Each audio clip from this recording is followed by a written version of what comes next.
आज आपण चक्रवाढ व्याज शिकणार आहोत। आता जे व्याज आहे हे दोन प्रकारचं असतं।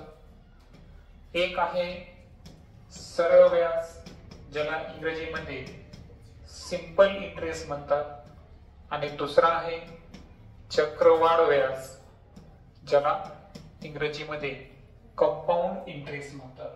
ठीक आहे, व्याज हा जो शब्द आहे त्याला इंटरेस्ट, आणि सरळ व्याज जो आहे हा कोणता इंटरेस्ट आहे? Simple interest. आणि चक्रवाढ व्याज जे आहे हे आहे कंपाऊंड इंटरेस्ट। आता सरळ व्याज आणि चक्रवाढ व्याज याच्यात नेमका फरक काय आहे आणि कोणत्या प्रकारच्या व्याज दरामध्ये बँकांना नफा जास्त होतो ते आपण समजून घेणार आहोत। आता एक लक्षात घ्या, सरळ व्याज जे आहे ना, तर हे तुम्ही जितक्या मुदतीसाठी कर्ज घेतलं तर त्यामध्ये तुम्हाला जी लागणारी व्याजाची रक्कम आहे, ओके, तर ती रक्कम जी आहे ना ती स्थिर असते। कशामध्ये? सरळ व्याजमध्ये। पण चक्रवाढ व्याजमध्ये होतं काय नेमकं? समजा एक सोपं उदाहरण घेऊ।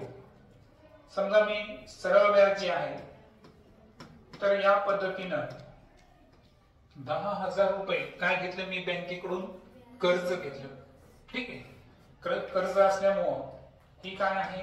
प्रिन्सिपल। प्रिन्सिपलला आपण काय म्हणतो? मुद्दल। बरोबर आहे का? मुद्दलसाठी आपण कोणतं अक्षर वापरतो? म। ठीक आहे, त्यानंतर दर जो आहे, दर इंग्रजीमध्ये काय म्हणतो आपण? रेट। तर हा जो दर आहे तो आपण कन्सिडर करू किती आहे? 10। ठीक आहे, त्यानंतर आपण जे क आहे, क म्हणजे काय? मुदत, म्हणजे नंबर ऑफ इयर्स, हे जे आहे हे 2 कन्सिडर करू। किती कन्सिडर करू? 2। आता हे समजून घेताना आता आपण काय केलं की दशे किती दराने? 10 दराने। किती वर्षासाठी? 2 वर्षासाठी। किती रकमेचे? 10,000 रकमेचं। आता आपण अगोदर सरळ व्याज आणि चक्रवाढ व्याज या दोघांची व्हॅल्यू काढू आणि त्यावरून आपल्या लक्षात येईल निश्चितच सरळ व्याजापेक्षा चक्रवाढ व्याज कसं असतं? जास्त असतं। कारण चक्रवाढ व्याजाला काय म्हणतात माहितीये का? व्याजावर व्याज, है ना। आता चक्रवाढ व्याज जे आहे हे जास्त का आहे आणि कशा पद्धतीने येतं ते आता आपण समजून घेऊ। आता जेव्हा या रकमेचं आपण सरळ व्याज काढतो तर सरळ व्याजचं सिंपल सूत्र आहे स बरोबर काय आहे? म गुणिले द गुणिले क भागिले 100। बरोबर। मग या पद्धतीनं जे 10,000 आहे ते मुद्दल, दर आहे 10 आणि मुदत आहे 2। त्याला जेव्हा आपण 100 ने काय करणार? डिवाइड करणार। सो 100 गुणिले 10 दुनी 20 आणि जी अमाउंट आहे ती किती रुपये येईल? 2,000 रुपये। म्हणजे याचा अर्थ जर 10,000 रुपये आपण एखाद्या बँकेकडून 10 दराने 2 वर्षासाठी जर सरळ व्याज पद्धतीने घेतले तर आपल्याला किती व्याज द्यावं लागेल? 2,000 रुपये व्याज द्यावे लागेल। आणि जेव्हा आपण बँकेला ते पैसे परत करतो तर 10,000 मुद्दल आणि 2,000 व्याज, असे एकूण किती? 12,000 रुपये। त्याला आपण काय म्हणतो? रास म्हणतो। तर हे तुम्ही शिकला, हे आहे सिंपल इंटरेस्ट। आता कंपाऊंड इंटरेस्ट जो आहे त्याचा फॉर्म्युला थोडा वेगळा आहे। कंपाऊंड इंटरेस्ट मध्ये अगोदर रास काढावी लागते। काय काढावी लागते? रास, ज्याला इंग्रजीमध्ये म्हणतात अमाऊंट। काय म्हणतात? अमाऊंट। आणि अमाऊंटचं पहिलं अक्षर कोणतं आहे? ए। मग या ए साठी जे आहे एक सूत्र आहे, रास बरोबर इथं काय? पी घ्यायचं अगोदर। पी म्हणजे काय असेल? प्रिन्सिपल। पी म्हणजे प्रिन्सिपल म्हणजे मुद्दल। त्यानंतर कंसामध्ये 1 प्लस आर अपॉन 100 आणि त्याचा घातांक काय असेल? n। हे झालं चक्रवाढ व्याज काढण्याचं सूत्र आहे का? हे नाही, चक्रवाढ व्याज पद्धतीनं आपल्याला अगोदर काय काढायची आहे, रास काढायची आहे. आणि रास काढल्यानंतर रास मधून आपण काय मायनस करणार, प्रिन्सिपल मुद्दल वजा करणार आणि त्याच्यावरून काय निघणार, चक्रवाढ व्याज. म्हणजे यामध्ये चक्रवाढ व्याज हे सरळ व्याजासारखं एका टप्प्यामध्ये निघणार आहे का, नाही, ते किती टप्प्यामध्ये निघेल, 2 टप्प्यामध्ये. तर पहा आता सूत्रांमध्ये आपण किमती टाकून देऊ. ए बरोबर पी किती आहे आपल्याकडे, प्रिन्सिपल 10,000. वाटल्यास मी असा कंस वापरतो काय, सॉरी, हा इथं गुणिले आहे, गुणिले म्हणल्यावर चिन्ह नाही लिहिलं तरी चालतं, काही अडचण नाही. सो 1 प्लस आर किती आहे, रेट ऑफ इंटरेस्ट 10, त्यानंतर छेद 100 दशाचा तसा, आणि घातांक काय आहे एन, एन म्हणजे मुदत किती येते 2 वर्ष, त्यामुळे इथं घातांक किती लिहिणार मी 2. आता इथे हा 0 आणि हा 0 अंश आणि छेदामध्ये काय होऊ शकतो, कट होऊ शकतो.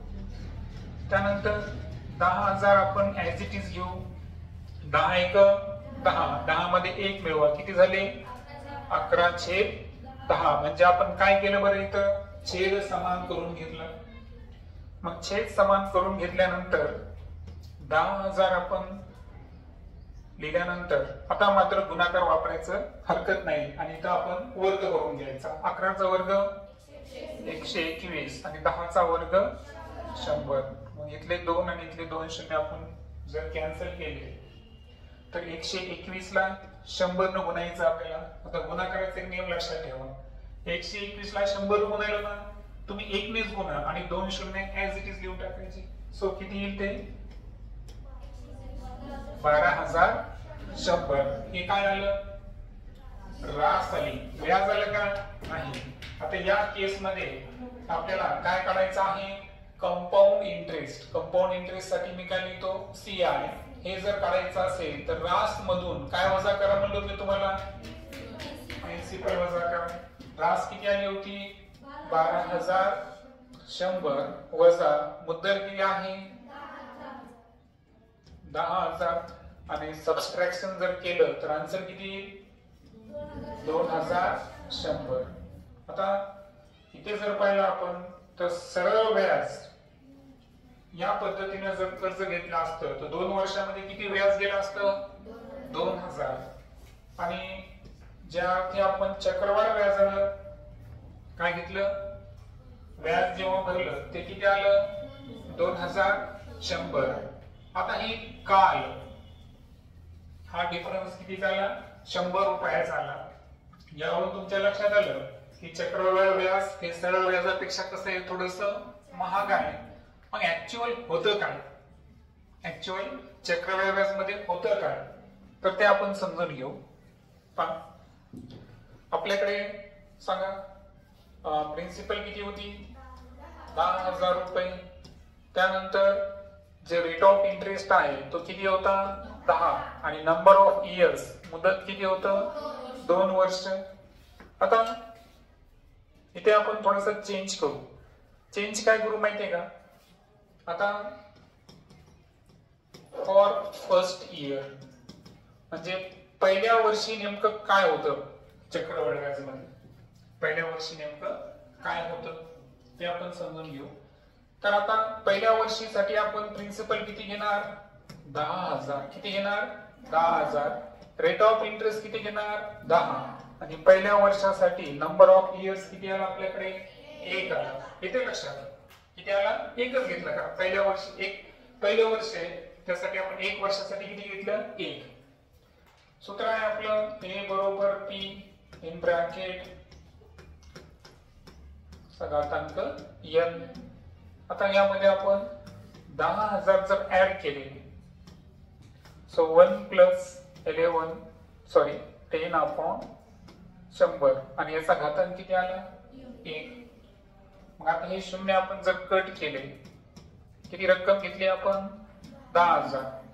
10 एक 10, 10 ने 1 11, छेद 10 जशाचे 0 0 कट. 11 ला 1,000 ने गुणलं तर उत्तर किती आलं 11,000. आता एक लक्षात घ्या, जे पहिलं वर्ष होतं दिलं मी फॉर फर्स्ट इयर, पहिल्या वर्षाची जी रास आहे ती रास किती आली? 11,000. आणि चक्रवाढ व्याज मध्ये होतं काय? पहिल्या वर्षाची रास ही दुसऱ्या वर्षाची काय बनते? मुद्दल बनते. काय बनते? मुद्दल बनते. लक्षात आलं का? म्हणजे आता इथं आपण A1 काढला. A1 म्हणजे पहिल्या वर्षीची काय काढली आपण? रास काढली. आणि चक्रवाढ व्याज मध्ये झालं काय नेमकं? तर झालं काय? व्याज तर बरोबर 1,000च लागलं. लक्षात घ्या, तुम्ही सरळ व्याज जरी काढलं असतं तर पहा, सरळ व्याज मध्ये 2 वर्षामध्ये किती व्याज लागलं? 2,000. म्हणजे पहिल्या वर्षी 1,000 आणि दुसऱ्या वर्षी 1,000. चक्रवाढ व्याज मध्ये सुद्धा पहिल्या वर्षी किती व्याज लागलं? 1,000 लागलं. म्हणजे पहिल्या वर्षी सरळ व्याज आणि चक्रवाढ व्याज या दोन्ही पद्धतीने जर गेलो आपण तर व्याज कसं लागतं? सारखंच लागतं. नेमकं होतं काय चक्रवाढ व्याज मध्ये? तर होतं काय की पहिल्या वर्षीची जी रास असते ती दुसऱ्या वर्षीची काय बनते? मुद्दल. म्हणजे फॉर सेकंड इयर, म्हणजे आता दुसऱ्या वर्षामध्ये जेव्हा मी चक्रवाढ व्याज टॅली करायलो तर अशा वेळेस जेव्हा मी प्रिन्सिपल घेईल 10,000 घेईल का? नाही. आता जेव्हा दुसऱ्या वर्षी बँक व्याज लावणार चक्रवाढ व्याज पद्धतीनं तेव्हा ती प्रिन्सिपल 10,000 कन्सिडर करणार आहे का? नाही. पहिल्या वर्षीची ती काय गृहीत धरणार आहे? म्हणजे मुद्दल मध्ये त्यांनी काय मिळवलं? व्याज. आणि आता त्या व्याजावर सुद्धा काय लागणार? व्याज. आणि म्हणून त्याला म्हणतात चक्रवाढ व्याज. येते लक्षात? मग प्रिन्सिपल किती सांगा आता? 11,000 प्रिन्सिपल होईल. आता रेट ऑफ इंटरेस्ट 10च राहणार. नंबर ऑफ इयर्स दुसऱ्या वर्षासाठी, दुसऱ्या वर्ष म्हणजे तिथं सुद्धा किती घेणार आपण? 1च घेणार. मग आता A2 बघू आपण. फॉर्म्युला तोच.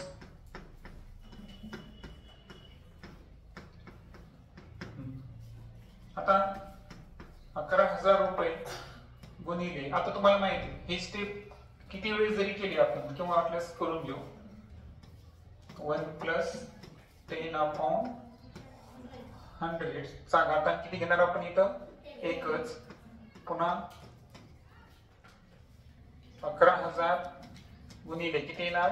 11/10. कारण 0 0 कटतील, 10 1 10 आणि 11 हे 0 कटतील.